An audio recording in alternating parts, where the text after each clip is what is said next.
What we're going to talk some more about today is emotionality in the black community, actually, and in the world. But and I wanted to start by motivating the conversation. As I've shared with many of you, I grew up in Chester, Pennsylvania, which is still is a poor black community. I grew up in the 50s and 60s. I graduated from high school in '68. When I was 12, my father, who was an alcoholic, died en route to the hospital because an ambulance service wouldn't come into the poor black community to pick him up. At 15, my 25-year-old sister died from cancer. No one bothered to tell her, I shouldn't say bothered, but my mother and her husband, in the thinking, I guess, that they were protecting her, never told her what she had. And after her death, two of my nephews, her sons, were basically lost to us. My grandmother died when I was 18. I didn't really like her very much, but she was my grandmother. Basically, I didn't trust her. But her death basically uncorked a level of instability in our family, as deaths sometimes do of people who play like a central role. When I was 20, my favorite uncle, who was drunk, fell off our front porch and cracked open his head and died. He'd been drinking since I was young. At 5, his wife went out to the store to buy lunch meat and was kidnapped and raped by a group of white men who never were arrested. They tied her to a railroad track and she was decapitated. And one of her sons killed himself with an overdose in his early 20s. So obviously, and unfortunately, and I'm skipping all the drama in between, obviously this is not just my story. People in this room who grew up poor, black, Latino, white, have their own version of this. And even with all of this, I was basically physically stable because I was the youngest child. I reaped whatever benefits my family had. And my mother was a stabilizing force in my life. However, I wanted to go into this kind of detail because it was very connected, all of this, with my decision to become a psychologist. I decided, I don't know, when I was 12, because I knew it had something to do with emotionality. And one of the most overwhelming experiences of my growing up was recognizing somehow that people had all of this emotional pain and sadness and didn't know what to do with it. There was no way to express it. They didn't socialize it, they didn't expose it. Actually, it played back on them in a lot of self-destructive ways. All the things that happen in poor communities, black communities that are dysfunctional. Obviously, people were able to go to church, and to some degree, church allows you to express some of this, but it's not about cure, and people have no sense from that experience and others in their lives that not only can you do something about pain, but you can grow from it. So my passion was to learn how to do something about this, to help people deal with it. I don't even know what the language was that I thought, but I was on a mission. So I went to undergraduate school at Hofstra, and I took education courses and psychology courses. And after about the first semester, I hated them. I didn't like Freud. I didn't think that there was any such thing as id and ego and superego. But more importantly, or as importantly, I didn't like the way in which poor people, black people, Latino people were depicted and talked about and studied. So I rebelled. I decided that I was going to not participate in this kind of psychology and education. Again, I didn't have a thought about what kind I was going to participate in, but I discovered black literature and black writers, and so I wrote all my papers, even if it was about math or black people, which was a certain kind of insanity. And in the mix of this, I discovered Frantz Fanon. He was a psychiatrist who had been born in Martinique.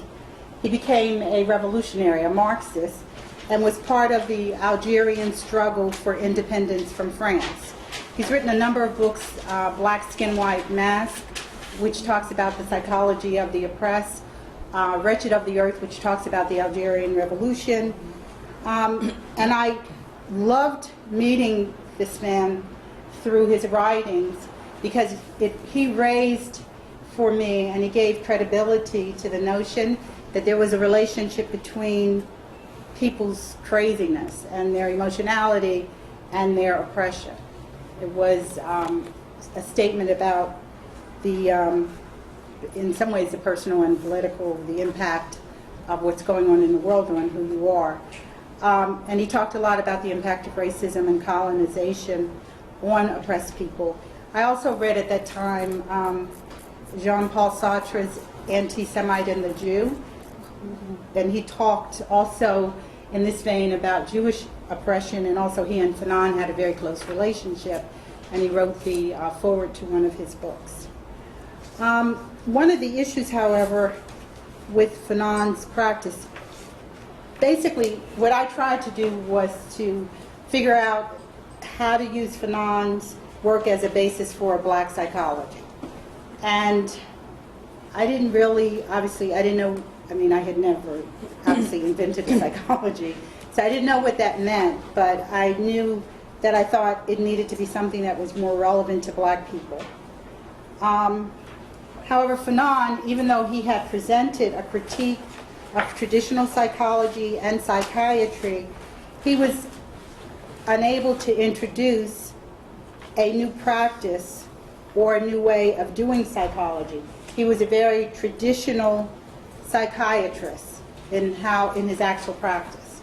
He did what he had been trained to do in France. So he didn't have a statement and never created something that allowed for people to go beyond what it was that he was critiquing, and in some ways he was rebelling against. I think something similar can be said about the black psychologists and the Latino psychologists and the gay psychologists and the feminist psychologists and social workers in this country who try to create psychological approaches based on the identities of the people and oppressed groupings that they relate to. Black psychologists basically use the same method of traditional psychologists, and for the most part they color traditional psychology black through being the people who write about black people or insisting that there be more black psychologists and psychiatrists who practice, never recognizing that these people have the same constraints as white psychologists, and they've gone through the same training and they're operating in the same kinds of institutes. And they haven't figured out that the problem isn't with white or European psychology, it's with psychology itself. There's a beautiful quote from Karl Marx, who said that philosophers only interpret the world. I think so do psychologists. But the point is to change it. And in some ways, I think that captures our sense change rather than adaptation of what a therapeutic approach that allows people to be related to as people and to grow as people is about. Many people who think of themselves as Marxists, minus the postmodernist description, focus on the application of Marxism, his economic theories of capitalism, and they have talked about and do talk about the issue of overthrowing the state. And these theories and practices have obviously had their moments in various people's struggles around the world, led by the Soviet Revolution in Russia in 1917. However, also in Karl Marx's earlier writings, and in the work of Lev Vygotsky, who is a Soviet psychologist who we spoke a little bit about, we've discovered a new Marx who had some very important and profound views on human subjectivity and how it's organized. Fred Newman and Lois Holtzman have written extensively on Marxist methodology and on what we had sometimes called the practice of method.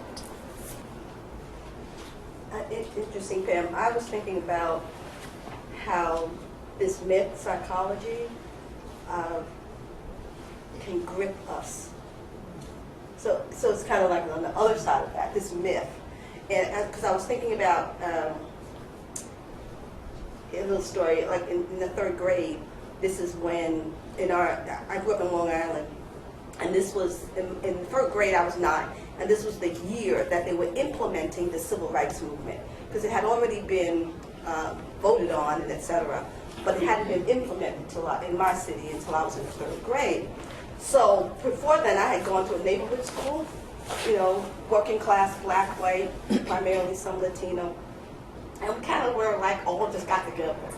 Got cool working class poor kids. Everybody was supporting me in the neighborhood.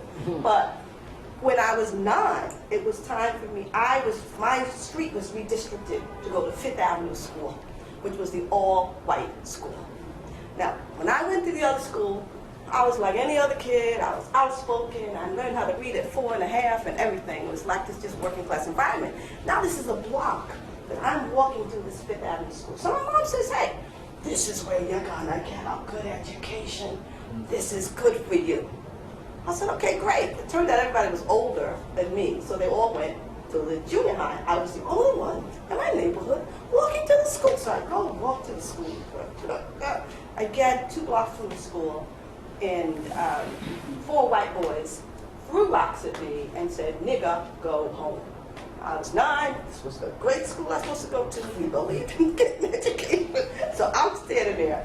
I remember it today. I was scared out of my mind. It was the first moment in my life that getting smart was connected to fear and pain and humiliation. It wasn't even like where did that come from? But that's where it came from, the rocks and these white kids. So I decided I had to get to school. So I walked about 25 minutes out of my way to go around a whole other avenue to get into the school that day. I didn't go home and tell anybody. I knew that this was important. So I get into school, the bell had rang, the teacher says, well, you can't even come to school on time. Meanwhile, the whole class is white, except for one other kid. We were integrating with school, not about 7 of us, but very different. So I was thinking about the psychology of the relationship, because I think at that point is where I began this activity of being afraid to be smart. So fear.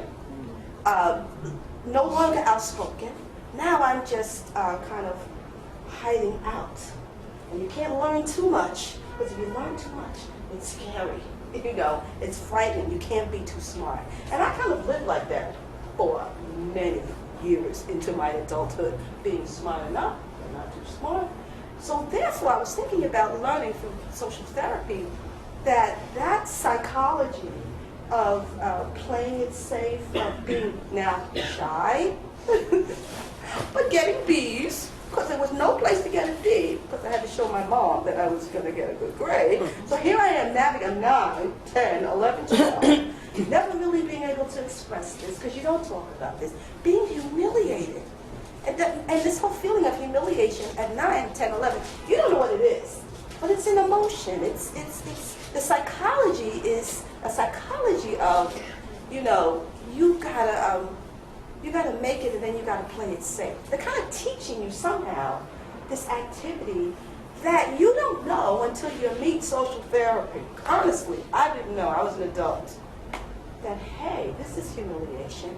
Hey, not only what happened there was I was underdeveloped by that practice of emotionality and psychology. I had been underdeveloped. I was no longer as smart as maybe I could have been or would have been. It's not even a matter of that. That as an adult, how do you grapple with the fact that shyness is not just cute It's not just you're shy, it's because you're afraid to learn. You're afraid to lead. You're afraid to stand out. The shyness is about anger and humiliation. How do you know, like at 30, how do you have this friggin' conversation? Where do you have this friggin' conversation? What does it mean to cry at 30 about that? What do you do about that? So in a sense, I think, I'm not speaking for myself, I'm speaking for groups and groups of people who, because I was thinking about phenomenon internalizing racism, classism, sexism, and surviving, because you had to survive, and then reading social therapy and Fred and group, and then having to grapple with, you know, because I had, by that time, I mean, I got my BA, so I mean, I was kind of smart to a degree, but never knowing that I wasn't brilliant, never knowing that I didn't know how to do many things, or how to talk, or how to, I'd been underdeveloped. And having to come to terms with that as an adult. But the only reason to come to terms with it, as I discovered in social therapy, is because we had some place to go with all that. It wasn't consciousness raising. So I think about community, as Fred talked about it, and that we have created a community where the practice of emotionality, the practice of growth, if you will, like my being smart or brilliant, it's not, in a sense, about me being smart and brilliant. The degree to which I can be that has to do with what I'm doing with other people. And I'll tell you, when I'm doing that with other people, I am not afraid. You made a comment about not focus on attacking the sources that stump creativity. I guess I was just thinking about, I was trying to think in my brain what that means to, other than, you know, being involved in the All-Stars and being here, and what things we do to combat that and change what happens in schools, what happens politically, you know, just the things that stifle people's creativity. How do you do that? What's the kind of, what steps? And I know we have programs that do that, you know, just kind of, you know, expanding that again. But you guys, what do you think about that? Let's say a group walks into therapy, but a lot of times when people come into therapy, we have a kind of a set way that we know how to talk. For example, you know, there's a way we talk. There's a way that we'll talk about our problems like it's mine, that's a problem. One, we'll talk about our life as if it's a problem. We'll talk based on mine. So if you get into a social therapy group, and the task is to figure out how do you create this environment, you know, for the group to grow, well, it's going to push you to have a different kind of conversation. That kind of conversation is, you have to create that conversation. People don't know how to talk to each other. They don't know how to talk to each other in a way that creates something new. A lot of times people have conversations based on my listening to you and then figuring out, before you say anything, what I'm going to say to you, meaning I'm not listening. So that may sound like a simple thing, but it's not at all. So what does it mean to have an environment where you are going to kind of create a new way of seeing, a new way of talking, a new way of what you talk about with other people? First thing, when you come in and start talking about my problem is, if there's going to be a fight in the group, because first thing the group is going to tell you, they're going to take it away from you. It's not your problem. You came in here, and now it's our. These are our issues. Now we're going to deal with them. And the group is, you might fight that. Some people, they resist that. It's no, it's my, you know, it's my child. You don't know my child. And then, you know, and that might lead to a discussion about children in Haiti or children anywhere. The group kind of fights its way into having a bigger discussion about that issue, and people do that by bringing their own issues to that, about their own parents or their own parenting, or, you know, what they feel like they want to say about, because now we're no longer talking about that one child, remember. You know? I think one thing to realize is that we have assumptions about all kinds of things, including what we need in order to get better. we walk around thinking, when people go into therapy, they have an assumption based on having lived in this world.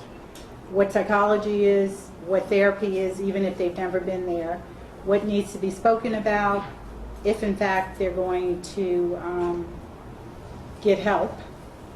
That help is even the thing to get, and that it's sort of in us and we're sharing it. And I think in social therapy challenges, in its practice, all of that, which is kind of exciting and frustrating and all the kinds of things that it would be, given that it's challenging what it is that you think you should be doing here.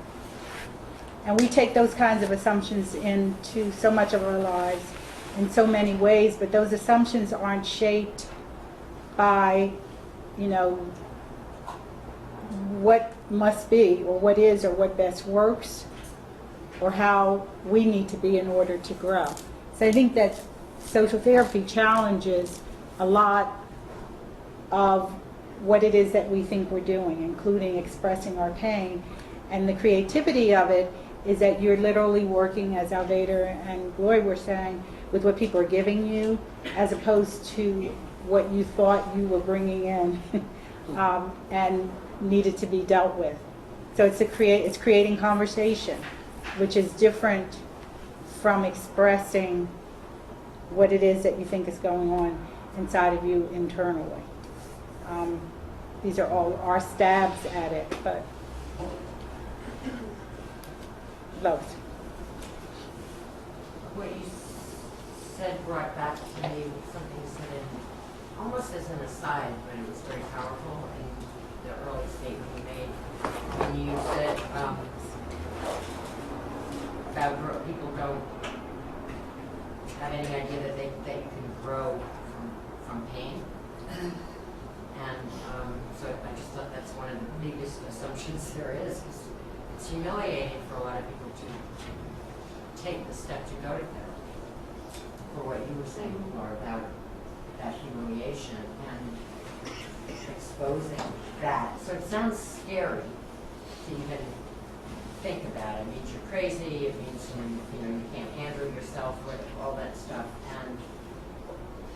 And if you think that the purpose of it is to make you feel better, or to get rid of the pain, I don't know, that just seems so daunting to me. On the other hand, nobody could possibly believe that you could grow from pain. It just seems so hard. The challenge of social therapy is it actually works.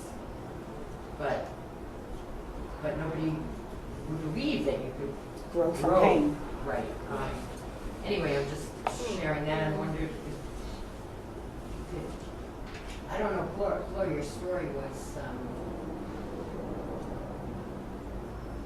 so instructive and intimate, and I don't know if you could go further with it in terms of creativity and therapy don't usually go together. We're learning. If you could help everyone out by just going more with it. Okay, so if you look at a social therapy group, what I think was very developmental for me and others, it's as Alveda was describing it, I found it really helpful to kind of get down to what does it kind of look like, because it's chaotic. Mm-hmm. And there's something about the environment of chaos that, in fact, because in some sense, you're responding, I could be in there responding to something that had nothing to do with me as far as I'm concerned. It has something to do with kids in Haiti, or whatever. It's chaotic. But in that chaos, I give something, somebody uses it, does something with it, gives it to somebody else, they use it, does something with it, and lo and behold, what you discover that you're doing things that I think the stuck emotionality also, I think it forms or has you see in limited ways. Mm. And the activity, I think, of traditional kind of psychology is, well, I can do as much as I can see I can do, because I can see over there, and then I can know I can go there. So therefore, if that's how you're organized, you're going to go here because you can see that. Not that I can't see the future, right? But it looks like this. But now in a chaotic environment, you ain't got no time to see. Things are moving around. Somebody's saying this, it ain't got nothing to do with you. You're reacting, blah, blah, blah. And therefore, you're doing these things, you're not so conscious in that way. You're performing, you're doing. And then somebody says to you, oh, blah, blah, blah, blah, blah. That's what you're doing. You look around on the floor, you say, nah, not me. I can't I'm do that. stuck emotional. I can't do that. Nah, not me. And then you realize you're out there. And then you go, oh my goodness. How in the hell did I get here? That's not me. But when you can give and build and create with the crap of your life and the pain of your life and the humiliation and the failure, and that's very, very powerful. And we don't know that. People don't know that. People think that you have to cover it over, Right. and keep it off the table. And I feel like, I mean, sometimes when I'm walking in the poor black community and you just see pain, and you sort of want to stop, which I don't do because I realize that people think I was crazy. But you just want to say to people, you do not have to be in this kind of pain in this way. It's a way that I think our humanity has been denied, and I think that's what traditional psychology and psychiatry in many ways do, even though there are some forms where you can get some help, but I think that's so big. Can I just add that the giving, there's giving and then there's getting. And one of the things about Yes. getting help, which is, this is going to sound conflictual, but one of the things that we learn is to give without getting, and to give to each other without the expectation of getting, Give to give. and giving to get. And that's a big issue for a lot of people, because this society teaches you that you have to get something. And a lot of people who have been organized into our development community, they have left just on that principle, that they want to get, and they do not want to give without getting. You know, I think I have a lot. I have a lot to offer. You know, I'm not a. I don't look for what I can get back. I'm a giver. I too see my community, and it hurts me. I just need to do something. But my point was that the Creator, the word Creator, created us, and very creatively. And I think that, you know, with a lot of things in life, when we go back to some things and we go back to the Creator creating us creatively, that we'll remember that we are creative people, and that we have to continuously create life. And you know, in front of social therapy, you know, growing up, I've always had a lot of things going on in my life and so on. So people say, you need to take therapy. But in the black community, you didn't take therapy because I had to be a strong one to take care of everybody in my family, take care of everything, go to school, you know, have babies young, everything. So I couldn't go to therapy because that means I couldn't get that job, unfortunately, a white company at top level, because if I'm in therapy, it would be negative.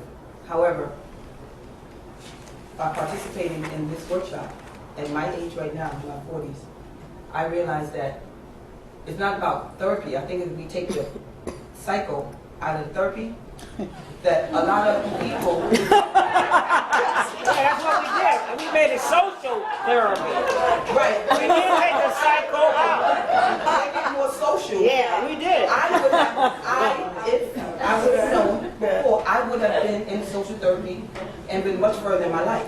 I know that. Because of the cycle thing. And in our community, we don't know about social therapy. So, you know, yes, I will be in social therapy.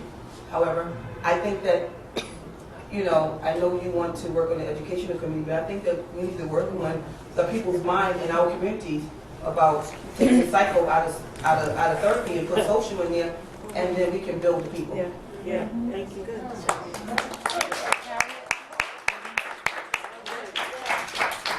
Thank you. I'm really sorry that this has to end, but that's a real beginning for me, because I've grown just sitting here, and I've reflected. I was laughing talking about school because I questioned everything about school, and as a result, I think our children question everything about school. That's why they drop out, and it doesn't hold them because it's not community, because they can't grow. It stifles their growth. And because it stifles their growth, they rebel, and that's the revolution part.